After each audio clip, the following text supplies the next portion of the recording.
Good morning, guys. Welcome in. Wins and losses Friday, Intel Friday.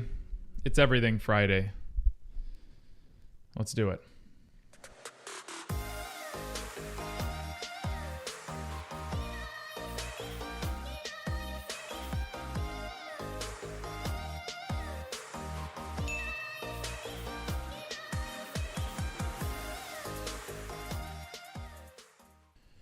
All right, let's do it. I was about ready to ball out in his Tesla. That Tesla, I find it so funny that when they put that thing on the website that says basically when your delivery date is, they don't put a year. I think that is so freaking funny. I mean, of course I know that they mean 2021, but it's just funny to think how often they delay it, how much they move it around, that they actually don't put a year on there. So a lot of people made money on this DWAC yesterday. Don't know what it is, don't really care what it is, but there's somebody in here that made 35 grand on it yesterday. I know, so good job. Good job. Go and have fun with those things. Throw $1,000 at it, come out with 35,000 at the end of the day. That's pretty awesome, I will say that. So we're going to talk about a couple things, and I'm going to get into Intel because I want to build up the audience a little bit before we start talking about that. But not too many stories. I'm going to do some wins and losses, but I'm going to start with the Fed announcement of the new rules that they have going on for them. So the Fed announces new rules to restrict trading by top officials. As you know, there were two Fed officials that went out there and were doing some not illegal, but frowned upon things back in February of 2020. So what they did is a lot of them, two of these guys, they held, well, at least one of them, they held a lot of bonds. As soon as the market started to crash, they got out near the top of where bonds were, and then right after March 23rd, when we have the low of the market, minus 38%, they started going in and buying equities. Not frowned upon. I mean, not illegal, but highly frowned upon. That forced one of these senators to come out and start talking about new rules that need to be changed and getting rid of Jerome Powell. And now we have rules that have been put in place. So the Federal Reserve announced on Thursday that what it said is a broad set of new rules that will restrict trading and investing activity from top officials and senior staff. Top officials will not be allowed to buy and sell securities of individual companies. Instead, they will be limited to purchasing diversified investment vehicles like mutual funds. Officials will have to give a 45-day notice of purchases and sales, and they will have to obtain pre-approval before executing trades. There will be a 1-year holding requirement. Basically, it's a blackout period. Trading will also be prohibited during these times of heightened market stress. And then they go on to continue to define market stress and, subjective. Weird. Though these new rules raise the bar high in order to assure the public that we serve, that all of our senior officials maintain a single-minded focus on the public mission of the Federal Reserve. That's what Jerome Powell said in a statement. So take it for what it's worth. But I really like that they really defined heightened market stress. I'm really happy that they did that. Let's see. Diesel costs. Diesel costs are going up, and the supply is kind of low, which is not the best thing in the world. The U.S. finds itself depleted of diesel stock supplies that have plummeted to a 20-year low. The U.S. has just enough fuel reserves to meet a demand for 31.2 days. The average price of diesel recently is $3.58. You know, historically, diesel used to be pretty damn cheap compared to gasoline. The current shortfall couldn't come at a worse time. Farmers are hard at work using tractors and equipment to harvest massive corn crops, and power plants are turning to heating fuel as natural gas as prices surge even higher. So what I look at it as, this is from the trucking industry, so I'm looking at it saying, a lot of those big trucks use diesel fuel, so unless you're Elon Musk, and then you can use electric. Let's do why PayPal is buying Pinterest. So I've been thinking about this one for like a really long time. Guys, stop asking me about DWAC. I'm not going to do it. Have fun, go trade it. I'm not doing it. It's just not interesting. How am I supposed to go and look at a stock that's up 400, 500% in a day? What do you want me to do with that? Go and day trade it. I guess you can do it, but the thing, I was watching it yesterday. It was moving $15 in a 25-second period. What exactly do you want me to show you with that? I have a set of rules. I can't do anything with that. If you want to be cute and go with a 1-minute chart and buy it, have fun. But yeah. All right, so why is PayPal buying Pinterest? I couldn't figure it out, but this guy figured it out for me. Why would a company that shows you interior supply or interior decorating and food go and be bought by a company like PayPal? And it makes perfect sense if he lays it out this way. We see technology companies increasingly competing to service consumers across entertainment, information, and commerce functions. The deeper a company can penetrate a consumer's daily activity, think Amazon providing a TV programming, advertising messages, home hub interactivity, product delivery, and the more long-term economic. Basically, what they're saying is PayPal has been down here. PayPal has been decelerating its growth, and Pinterest has been increasing its growth of usership. So they are going to grab their users, which actually makes perfect sense. I support it. All right, I'm going to do Biogen, and then I'm going to get into Intel because I know that's what you guys want to talk about. All right, Biogen's new Alzheimer's drug, aducanumab. Potentially the worst drug launch of all time. I said this back when this happened. What month is it? October? When did this happen? April? Something like that? Yeah, I mean, I still think that the drug's going to be recalled. That's what I think.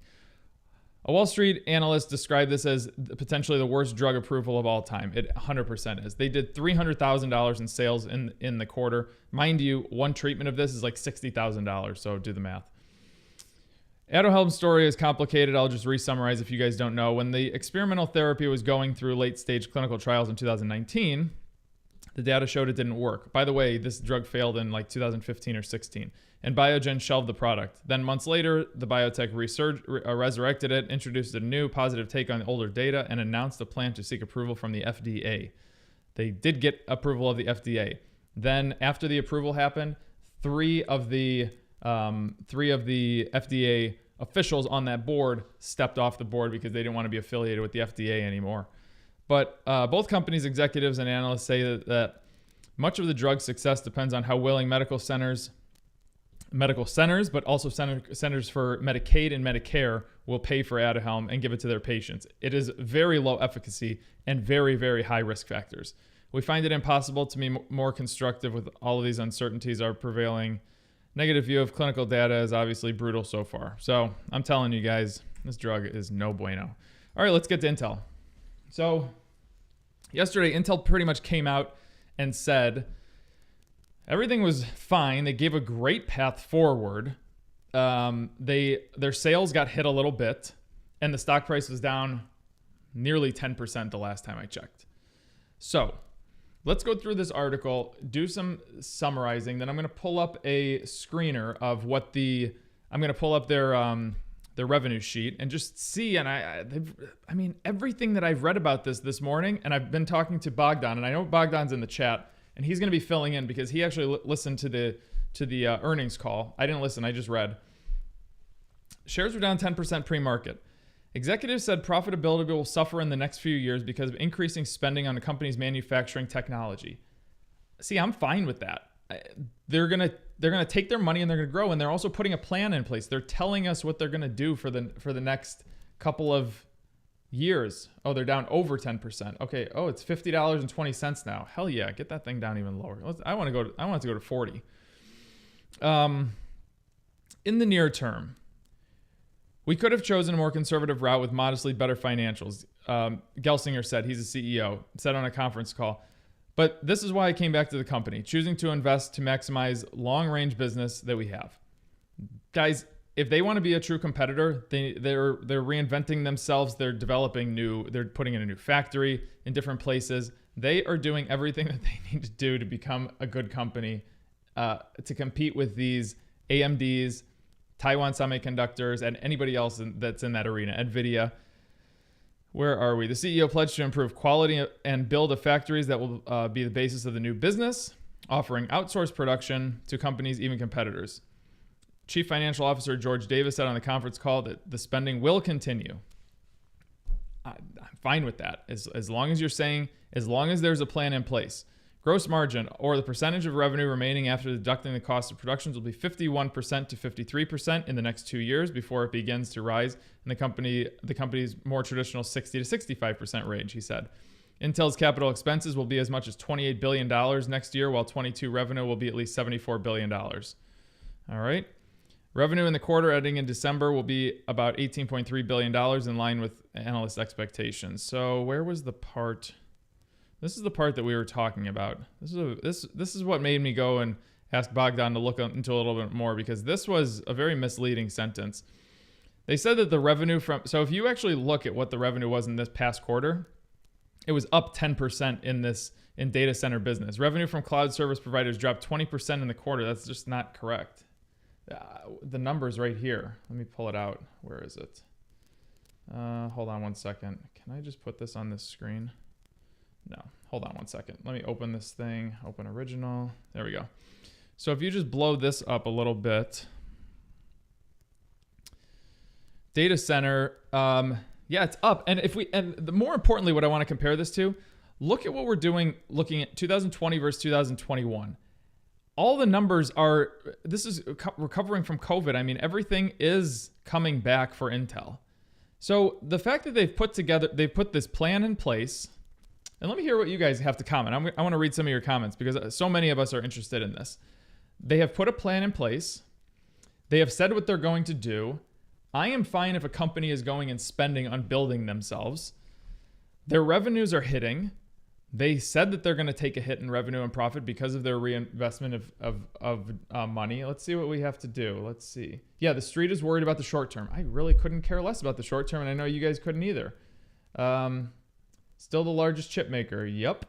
Intel got government contracts, folks. The Pentagon is backing them. Yep. Don't talk dirty to me, Mo. Intel at $40 makes me, never mind. Did anyone buy the Intel dip? Let's see. I'm just ripping through your comments here. Hold on. Mr. Market is crazy with Intel. That's absolutely true. The market is worried about the short term. That's exactly right, Eric. Intel is the only semiconductor that is primarily manufactured out of Taiwan. Yep. sold puts at $50. I sold them at 45. Losing Apple is a big deal for the long run. Definitely disagree with you. And the reason I disagree with you, Apple was made up 1% of Intel's revenue. 1% of Intel's revenue. Not a big issue for the long run. What else do we have? Oh my God, these are flying in. Short-term gain. Let's see. How much of Intel's business is Apple? It was 1%. So it's nothing. Yeah. So it seems like there's pretty much, is this an analyst hype? Yeah, it's just Wall Street reacting as they always react. So guys, I am really not concerned about Intel. As a matter of fact, I'm probably going this morning and selling a lot more puts at $45 and $40 and maybe $47. And I'm going to take advantage of this. And I think you guys should too. Because man, this is what we have been waiting for. And it's not just this, guys. When the stock price pulls back as aggressively as it's doing with Intel, I'm often wondering what is wrong. What am I missing? But the fact that they have laid out every single thing, what they're going to do through basically 2024, makes me say this is great. You want to have a dramatic overreaction like this? Have fun, kids. Anyways, follow us on Instagram. Excuse me, at TraderMo_EM, at Paul Gabriel, at Seth Kirchanan. Dads with a Purpose just said that I need to tease my holiday stock. So basically, I'm going to give you guys, so every Christmas that comes around, I like to give out a list of Christmas stocks that are going to be pretty decent to trade, just because they're going to get that little holiday bump. So I typically like to trade these after Halloween and up through basically the 24th, 23rd of December. So I'm going to give you a list of those. Actually, I already have the list made. I just need to publish it. I'll probably give it to the Bid and Ask Nation pretty soon. I'll give you guys a few on this show, and we'll go from there. But yeah, I see a 10% discount. Let's see. Should we wait for the NVIDIA report? Intel will be even cheaper. That's a damn good point. What's the best price to enter Intel? Listen, if you have a value on Intel like $75 to $80 a share, maybe $90 a share, I don't know, then any price is a pretty good price right now. All right, let's see what the yields are doing this morning. Yeah, this thing's ticking up. Look at that. We're almost going to be at 1.7%. We could be at 1.7% over the weekend. That's incredible. What the hell is this? CLF reported this morning. Of course, they just keep going up. American Express reported this morning. They reported very well. What did the Blind Tongue do? Oh, Blind Tongue Labs. Good for them. They're up 3%. Looking into Monday real quick. Facebook reports Monday after the bell. Anything else? Pet meds. I know a lot of you guys are involved in that. And that's pretty much all I notice right now. So keep a watch on that, guys. Guys, if you want to join the Bid and Ask, or if you want to join anything on Everything Money, $28 gets you access to all of our software. And that software includes, let me go back to the homepage. That software includes 8 pillars, the retirement calculator, stock analyzer tool, the 8-pillar portfolio. This is our homepage right here. You have all your news coming on here. If we type in, well, I'm not going to log in because you guys are going to steal my login information. But we have more coming. Exclusive content comes out every single day on Discord. Real estate calculators coming. Momentum trading. I'm really revving this up around Halloween and into November. This is going to be huge for us. This thing is just getting bigger and bigger, and it's $28 a month. It gets you all of that right now. Plus, you get access to tons of exclusive information from me, Seth, and Paul. If you want even more, join the Bid and Ask Nation. It's trading with me. We're going to hit some trades in a few minutes here. And you get the Employed Trader series, which is me going through stocks every single day with you guys. You get access to my Christmas portfolio that I'm going to give you, Christmas stocks to trade, training videos out the wazoo, seminars with me. I think I'm going to maybe do a seminar next Friday or next Saturday with you guys. I'll probably do it on Saturday. Next Saturday with you guys. So it's just ton of exclusive content and teaching about trading. If you want to join Paul's Super Shorts, $500 a month, direct access to me and Paul. If you want to do a one-on-one session with me, which I actually have today after the book club, $750 for 1 hour Zoom call.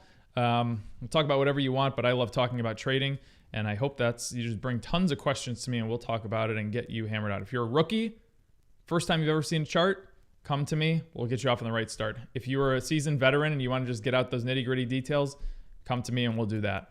And if you want to do a real estate deal with Paul, $10,000 for 4 hours of his time, $2,500 an hour.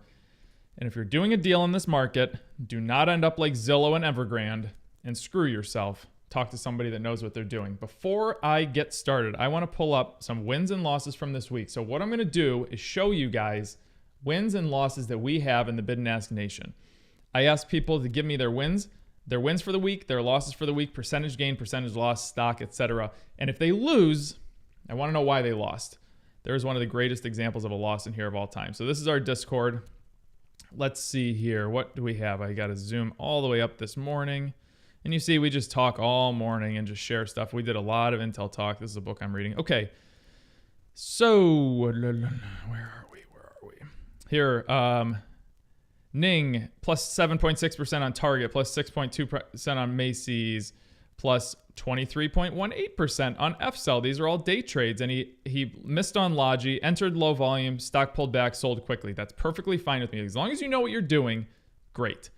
10% on ZUO by Gator, minus 3% on Fate because I was drunk and didn't exit the position. I learned my lesson.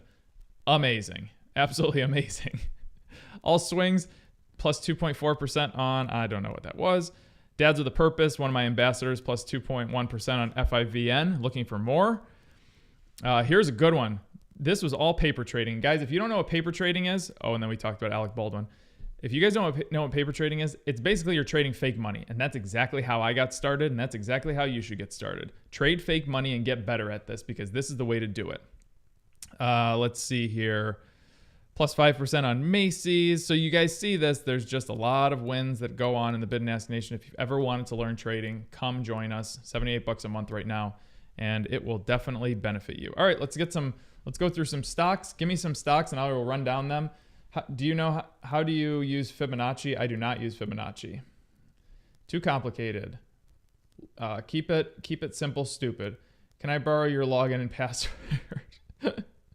I love it. Mo, do you think 20% per year, 20 plus year treasury bonds are becoming risky? I've noticed the yields have been declining steadily since 1995. Robbie, if I'm doing any yield trading or putting my cash in treasuries, I'm doing 90 days. That's just what I'm doing. I don't feel it's not like I plan on leaving anything there for a while. So it's just a place to rest cash. So that's what I like to do. Guys, smash the like button for me. That would be great. And I'm going to go through some of your stocks. So send them over. The first thing I want to do is Facebook. I should probably do Intel first, but I heard Facebook is down 5% pre-market. Yikes. Moving down. Earnings were not today, right? Oh, it's 25th. Oh, they're Monday. They're Monday or something. Yeah. So right now, Facebook is down here. Maybe people are really upset that they're changing the name. I don't know. But this is turning out perfectly for me because this is exactly what I want to see. It's just going to bottom out here, I think. I don't think it'll go much lower or, excuse me, or it'll hit its 200-day moving average. And then I think this stochastic is going to turn up beautifully, and we're going to do very well on this thing. This is setting up to be perfect, and I am super pumped about it. Let's see. Intel. So Intel is going to open up. Is it so bad that it's not even registering? There it is, $50.11. So we'll zoom out a little bit. There we go. So obviously there's a gap on Intel, and obviously that gap is going to fill on Intel. So we're going to drop way down here below all of our moving averages. This is why I don't like to trade earnings, guys. Everything was perfect. This earnings report was not that bad, and they're being punished for it. So this is why I don't trade earnings.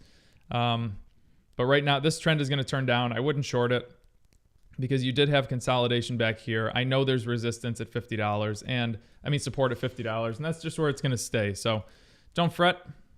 Just keep a watch on it. Let everything calm down. Let's see what we got. PLBY. Why not? PLBY. Guys, don't forget, if you are a user of our software and in our community, please, we have the book club coming up at 10 o'clock this morning. Paul and I will run through the book, The Psychology of Money, chapters 8 through 12. And even if you haven't read the book, join us. So right now, PLBY, you're really struggling to get through the 100-day moving average. That is... That's a tough one. So you're going to need a lot of volume. You had good volume. Let me zoom in so you can see it a little bit better. You had good volume, and then it fell off yesterday, and you closed the day with pretty poor volume. Even though it was over the average, it was really low compared to this. And if you want to get through the 100, you got to be up here again. So this thing, I do foresee it pulling back a little bit, and the stochastic turning down. Not a bad thing. Just going to pull back a little bit, but your overall trend is good. So maybe you'll get a pullback here, and then you'll go like this. This is not a bad one to keep watching. What the hell is this? Is this a hype stock? I just noticed this. When did this go public? Timeout. You're fine. I mean, it's over a year old, which is fine, but this looks pretty hypey. It's the thing that I draw on the screen every recording session, up and then straight down. So it's up to you, man. I just noticed that right now when I zoomed out. Let's see. Can we do... Oh, you want to do some oils? Let's look at BP. Good question.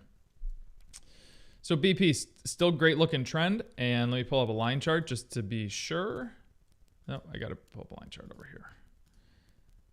All right, so you've had a really nice climb. You didn't create a very good W here. This might be your next support. This might be your next pullback support level. But your trend is still okay. I'm fine with it. You do have a little bit of declining volume on this side. Keep watching it. Keep watching it. What else do we have? Oxy. Let's hit Oxy real quick. Yeah, it's looking like the same thing, but this has better support at about $31.64. So this trend is looking pretty good too. Let's look at one more. RDS, Royal Dutch, RDS.A. There we go. Yeah, this one looks even better. The pullback is probably not going to drop much below $48.50. So good looking stocks here.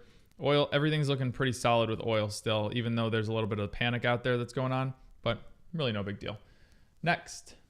Oh, Snap. Everybody wants to talk Snap because they got smoked pre-market.